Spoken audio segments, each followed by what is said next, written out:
Sydney వన్డేలో రోకో ద్వయం దుమ్మురేపింది. Aussies బౌలర్లకు చుక్కలు చూపించారు.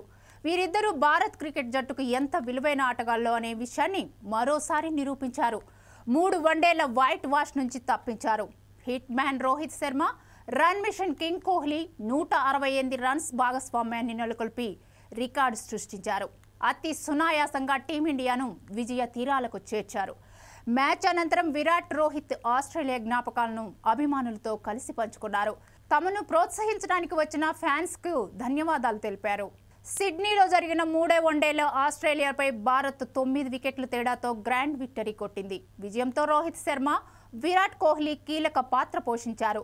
రోహిత్ అజేయంగా 121 రన్స్తో, అటు విరాట్ కోహ్లీ 74 రన్స్ చేసి నాటౌట్గా నిలిచారు. వన్డే సిరీస్ను 1-2తో భారత్ జట్టు కోల్పోయింది. వన్డే సిరీస్లోని మొదటి 2 మ్యాచ్లను ఆసీస్ గెలిచి సిరీస్ను దక్కించుకుంది.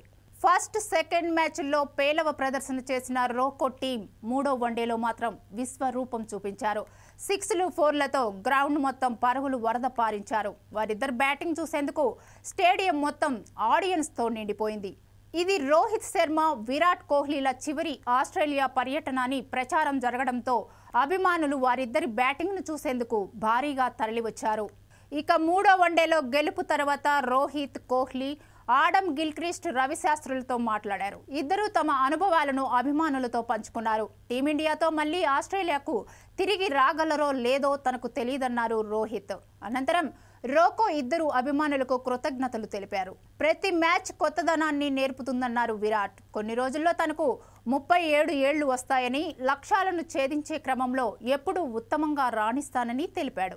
రోహిత్తో మ్యాచ్ విన్నింగ్ భాగస్వామ్యం కలిగి ఉండడం చాలా బాగుంటుందన్నారు. తాము ఫస్ట్ నుంచి పిచ్ పరిస్థితిని బాగా అర్థం చేసుకుంటామని, అదే మమ్మల్ని ఎల్లప్పుడూ బలమైన జోడీగా మారుస్తుందన్నారు. ఆస్ట్రేలియా పిచ్లపై ఆడటం అంటే చాలా ఇష్టమన్నాడు కోహ్లీ. 2013లో ఆస్ట్రేలియాతో జరిగిన స్వదేశీ సిరీస్తో ప్రారంభమైందన్నాడు. తాము ఒక పెద్ద భాగస్వామ్యాన్ని నెలకొల్పితే జట్టును విజయపదంలో నడిపించగలదు.